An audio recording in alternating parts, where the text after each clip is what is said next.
Halo semua, kami dari kelompok 1. Nah, di sini kami dari kelompok Pancasila kelompok 1 akan mempresentasikan hasil diskusi kami. Jadi sebelum itu izinkan kami memperkenalkan diri kami masing-masing.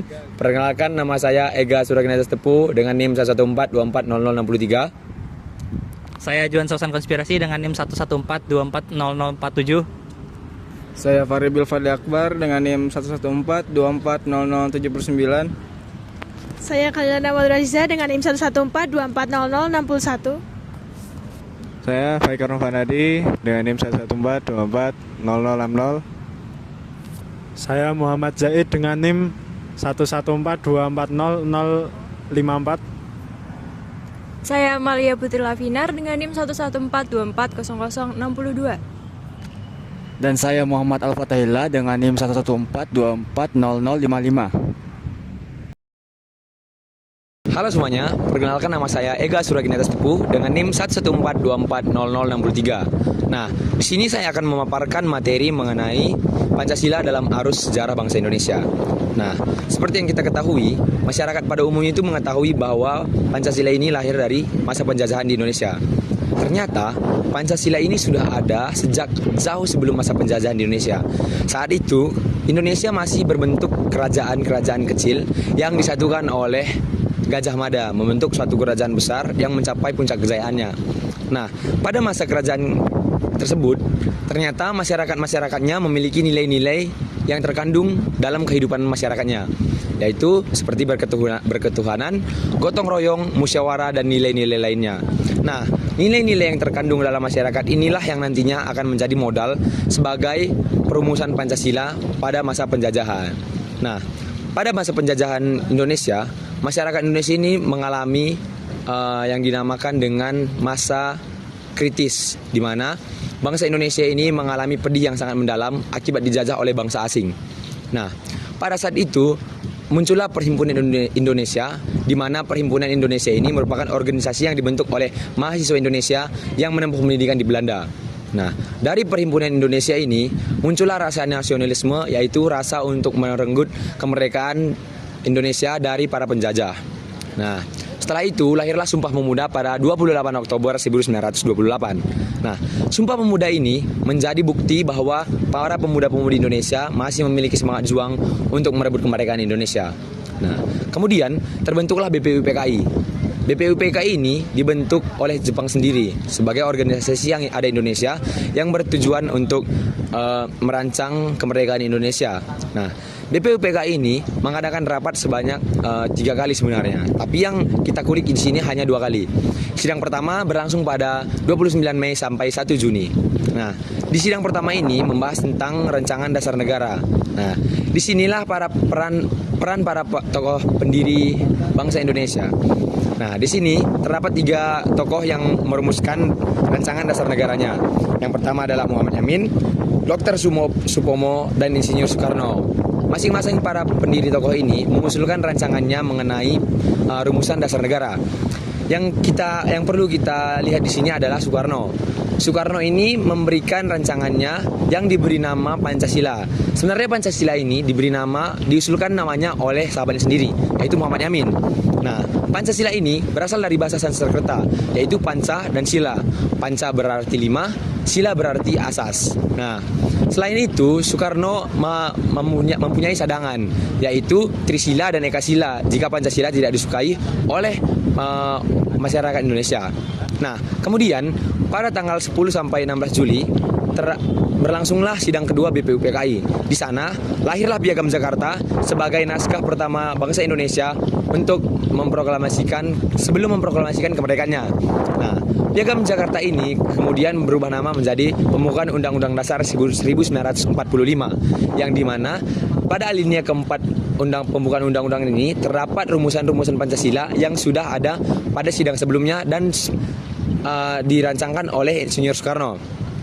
Nah, setelah itu saat bangsa Indonesia sedang sibuk-sibuknya dalam rapat merancang kemerdekaan Indonesia, Sekutu ternyata membombardir Jepang pada saat itu. Nah, saat itu Jepang mengalami masa keterpurukan yang sangat kelam. Nah, pada saat itu berita tentang hancurnya Jepang ini terdengar sampai ke telinga para pemuda-pemudi di Indonesia.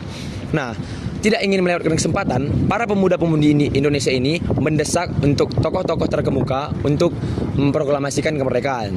Namun ternyata para tokoh-tokoh terkemuka ini menolak dan menunggu ancang-ancang dari Jepang untuk memproklamasikan kemerdekaan. Nah, setelah debat yang begitu panjang, para pemuda-pemudi Indonesia ini ternyata menculik atau bisa dibilang mengamankan para tokoh-tokoh terkemuka ini untuk membahas tentang kemerdekaan Indonesia, di mana peristiwa ini dikenal sebagai peristiwa Rengas Dengklok.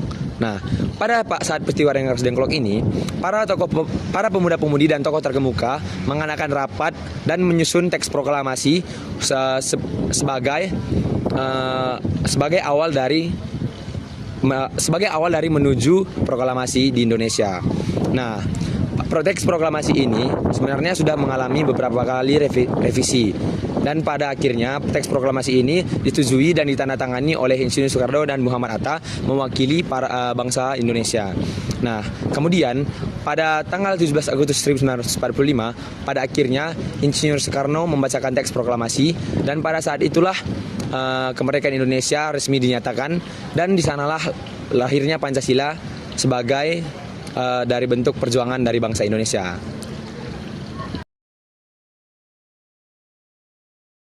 Perkenalkan, nama saya Juan Sausan Konspirasi dengan NIM 114240047.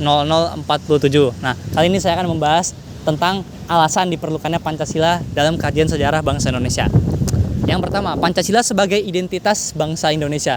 Nah, identitas berasal dari kata identity yang berarti tanda, ciri, atau jati diri yang melekat pada seorang individu ataupun kelompok yang membedakan antar individu dan antar kelompok lainnya. Nah, bangsa sendiri memiliki arti kelompok manusia yang memiliki kesamaan baik secara ideologi, bahasa, sejarah maupun tujuan. Nah, jadi Pancasila sebagai identitas bangsa berarti Pancasila ini sebagai ciri atau jati diri rakyat Indonesia yang membedakan bangsa Indonesia dengan bangsa-bangsa lainnya.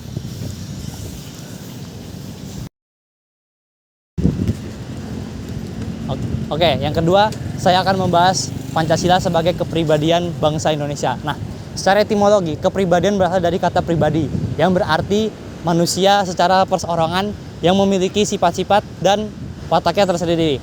Nah, atau dengan kata lain, kepribadian ini sebagai karakteristik sifat yang mencerminkan tindakan manusia. Nah, serta bangsa adalah sekelompok orang yang memiliki kesamaan baik secara ideologi, bahasa, kebudayaan maupun tujuan. Nah, berarti Pancasila sebagai kepribadian bangsa adalah Pancasila sebagai karakteristik sifat yang mencerminkan tindakan atau perilaku rakyat Indonesia. Perkenalkan, nama saya Faribil Fadli Akbar dengan NIM 114240079. Pada kesempatan kali ini saya akan membahas alasan diperlukannya Pancasila dalam sejarah bangsa Indonesia, tentang Pancasila sebagai pandangan hidup bangsa Indonesia, Pancasila sebagai jiwa bangsa, dan Pancasila sebagai perjanjian luhur. Yang pertama yaitu Pancasila sebagai pandangan hidup bangsa Indonesia. Pandangan hidup adalah konsep yang dimiliki seseorang atau sekelompok orang dalam menanggapi dan menerangkan suatu masalah yang ada di dunia ini. Pancasila sebagai pandangan hidup bangsa Indonesia memiliki arti nilai-nilai Pancasila melekat di dalam kehidupan masyarakat Indonesia dan dijadikan sebagai norma dalam bertindak dan bersikap. Kemudian selanjutnya yaitu Pancasila sebagai jiwa bangsa. Pancasila sebagai jiwa bangsa memiliki arti bahwa Pancasila berfungsi sebagai jiwa bangsa. Menurut Franz Figny, setiap bangsa memiliki jiwanya masing-masing yang dinamakan dengan Volksgeist. Pancasila sebagai jiwa bangsa lahir bersamaan dengan lahirnya bangsa Indonesia. Kemudian yang terakhir yaitu Pancasila sebagai perjanjian luhur. Pancasila sebagai perjanjian luhur memiliki arti bahwa nilai-nilai Pancasila sebagai pandangan hidup bangsa Indonesia dan juga kepribadian bangsa Indonesia itu sudah disetujui oleh para pendiri negara. Kesepakatan para pendiri negara tentang Pancasila sebagai dasar negara itu merupakan bukti bahwa pilihan yang diambil pada waktu itu merupakan pilihan yang tepat. Perkenalkan, saya Khalila Nawal Aziza, NIM 114240061. Saya akan memaparkan materi tentang sumber historis Pancasila. Sebelumnya, apa itu historis? Historis atau sejarah yaitu merupakan suatu kejadian atau peristiwa yang terjadi di masa lampau dan mencakup dinamika atau problem tentang kehidupan manusia. Masa lampau itu sendiri tidak harus berjuta-juta tahun yang lalu atau ratusan tahun yang lalu, tetapi beberapa menit yang lalu sudah bisa dikatakan masa lampau. Sejarah bersifat universal karena sejarah mencakup pengalaman manusia dan melibatkan aspek-aspek kehidupan yang saling terhubung satu sama lain. Nilai-nilai Pancasila sudah ada pada zaman dahulu, tepatnya di dalam adat istiadat, kebudayaan, dan agama pada masa kerajaan.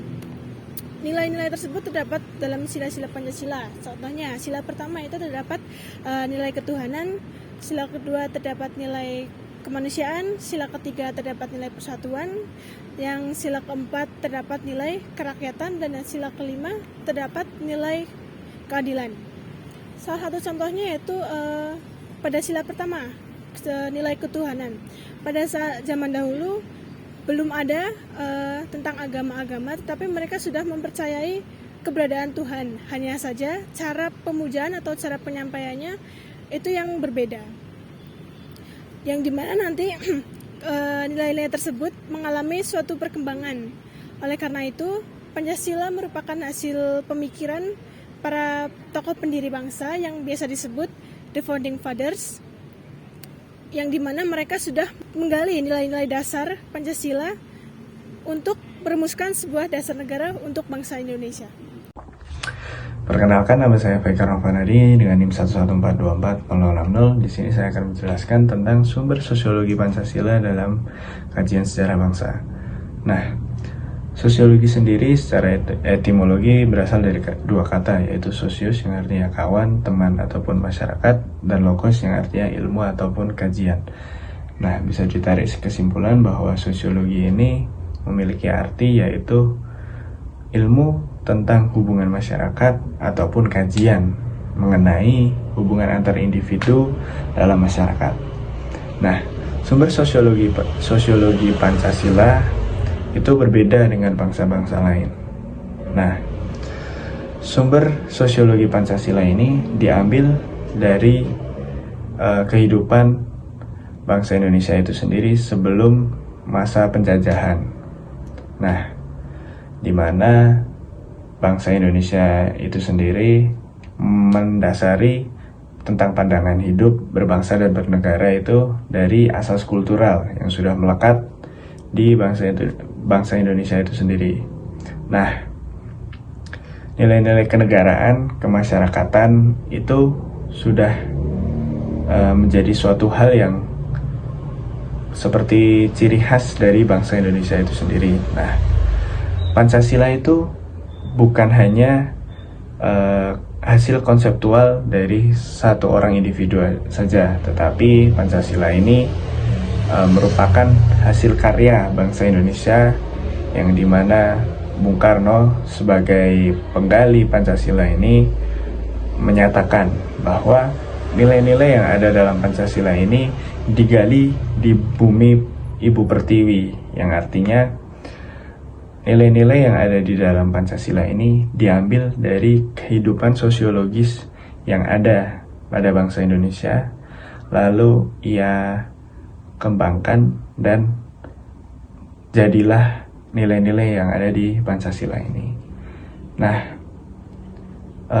Bung Karno sendiri tidak menolak untuk mengaku sebagai pembentuk Pancasila, tetapi beliau mengatakan bahwa nilai-nilai yang ada dalam Pancasila ini sudah ada dari zaman sebelum penjajahan, yaitu pada masa kerajaan ataupun sebelum kerajaan, yang sudah melekat di kehidupan berbangsa dan bernegara bangsa Indonesia.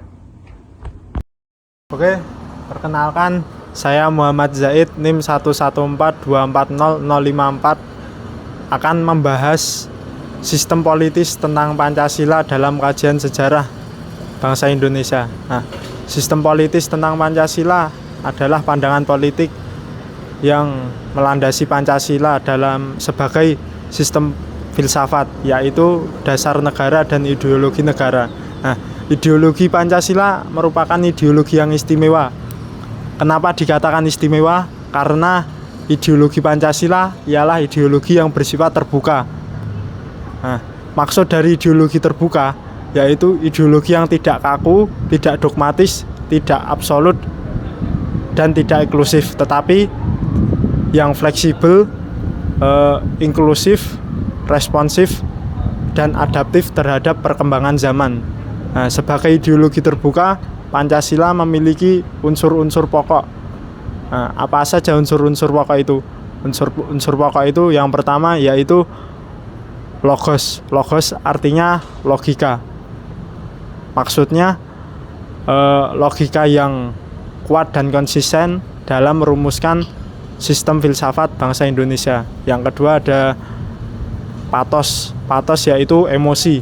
Emosi yang tinggi dan positif dalam membangkitkan semangat nasionalisme dan patriotisme bangsa Indonesia. Dan yang terakhir adalah etos. Etos artinya etika. Maksudnya ialah etika yang baik dan benar dalam menentukan norma-norma perilaku sistem politik bangsa Indonesia. Kemudian beberapa contoh penerapan Pancasila terhadap sistem politik. Yang pertama adalah HAM. Yang kedua adalah kedaulatan rakyat. Yang ketiga adalah demokrasi. Sekian. Hai semua, perkenalkan aku Amalia Putri Lavinar dengan NIM 114240062. Di sini saya akan membahas mengenai bab membangun argumen, dinamika, dan tantangan Pancasila dalam sejarah. Yang pertama kita bahas mengenai dinamika Pancasila dalam sejarah. Dalam sejarah sendiri, bangsa Indonesia telah mengalami pasang surut di mana dalam pengamalan Pancasila nilai-nilainya. Dalam dinamika juga telah mengalami 3 masa. Yang pertama adalah masa Soekarno, di mana pada tahun 1960 Pancasila lebih dikenal dengan istilah Nasakom. Lalu masa kedua, Pancasila dijadikan sebagai pembenar kekuasaan dengan dikaitkan dengan P4, yaitu pedoman penghayatan pengamalan Pancasila. Lalu yang terakhir adalah masa era reformasi, di mana pada masa saat itu para kekuasaan lebih acuh tak acuh atau seolah-olah menganggap hal itu telah ditinggalkan. Lalu kita bahas yang kedua, yaitu mengenai tantangan Pancasila. Tantangannya sendiri berada pada nilai-nilai Pancasila yang tidak ditempatkan pada tempat yang seharusnya. Contohnya kita ambil kasus saat pengangkatan presiden oleh MPRS yang itu dikaitkan oleh seumur hidup. Namun, sebenarnya dalam pasal 7 Undang-Undang Dasar 1945 disebutkan bahwa presiden harus diangkat sesuai periodik dan dalam kurun waktu setiap 5 tahun. Nah, tadi kan udah dijelasin mengenai esensi Pancasila dalam kajian sejarah bangsa Indonesia. Nah, kali ini saya akan menjelaskan mengenai urgensi Pancasila dalam kajian sejarah bangsa Indonesia. Nah, urgensi Pancasila itu dapat dilihat melalui fungsi dan juga tantangan yang dihadapi yang menunjukkan urgensi Pancasila. Yang pertama itu 1. Fungsi integratif, yaitu Pancasila berfungsi sebagai alat pemersatu bangsa Indonesia yang terdiri atas berbagai suku, ras, dan juga agama. Pancasila menjadi dasar kesatuan dan persatuan bangsa Indonesia. Yang kedua yaitu adalah fungsi adaptif, yaitu Pancasila berfungsi sebagai alat penyesuaian bangsa Indonesia terhadap perkembangan zaman. Pancasila mampu menampung aspirasi bangsa Indonesia dalam berbagai bidang kehidupan. Pancasila mampu menjawab tentang berbagai tantangan dan juga peluang yang muncul akibat dari adanya globalisasi. Kemudian yang ketiga yaitu fungsi normatif, yaitu Pancasila sebagai alat penentu norma-norma hukum, moral, dan juga etika bangsa Indonesia. Pancasila sebagai sumber hukum tertinggi yang mengikat seluruh warga Indonesia tanpa terkecuali. Kemudian fungsi terakhir yaitu adalah fungsi dinamis, di mana Pancasila itu berfungsi sebagai alat untuk alat motivasi bagi seluruh bangsa Indonesia dalam mengembangkan teknologi di berbagai bidang kehidupan. Contohnya seperti bidang teknologi, bidang seni, bidang olahraga, dan juga bidang pengetahuan. Kemudian ada tantangan yang menunjukkan urgensi Pancasila dalam kajian sejarah bangsa Indonesia. Yang pertama yaitu adalah radikalisme. Radikalisme yaitu adalah sebuah paham yang menentang nilai-nilai dasar Indonesia dengan cara yang ekstrim. Contohnya seperti di bom Bali pada tahun 2004. Kemudian yang kedua itu ada intoleransi, yaitu adalah tindakan diskriminasi terhadap kelompok minoritas atau yang berbeda dari mayoritas. Nah, intoleransi ini mampu memecah persatuan dan kesatuan warga Indonesia sehingga mampu mengancam kedaulatan negara Indonesia. Kemudian yang ketiga yaitu adalah korupsi. Korupsi merupakan suatu tindakan mengambil sedikit atau banyak dari penghasilan suatu organisasi atau instansi demi kepentingan pribadi. Nah, contohnya seperti kasus korupsi yang terjadi beberapa bulan yang lalu, yaitu korupsi nikel kalau nggak salah, yaitu senilai 271 triliun rupiah. Kemudian yang keempat yaitu adalah kemiskinan. Kemiskinan merupakan suatu kondisi di mana seseorang tidak dapat memenuhi kebutuhan hidupnya dan tidak mampu juga untuk menikmati hidup yang layak. Jadinya kemiskinan itu menyebabkan beban negara itu bertambah dan juga menyebabkan sebuah negara itu tidak mampu untuk berkembang. Kemudian yang terakhir itu adalah ancaman kedaulatan. Ancaman kedaulatan merupakan sebuah kondisi di mana pihak luar ingin melemahkan atau memecah kedaulatan bangsa Indonesia. Sekian dari saya.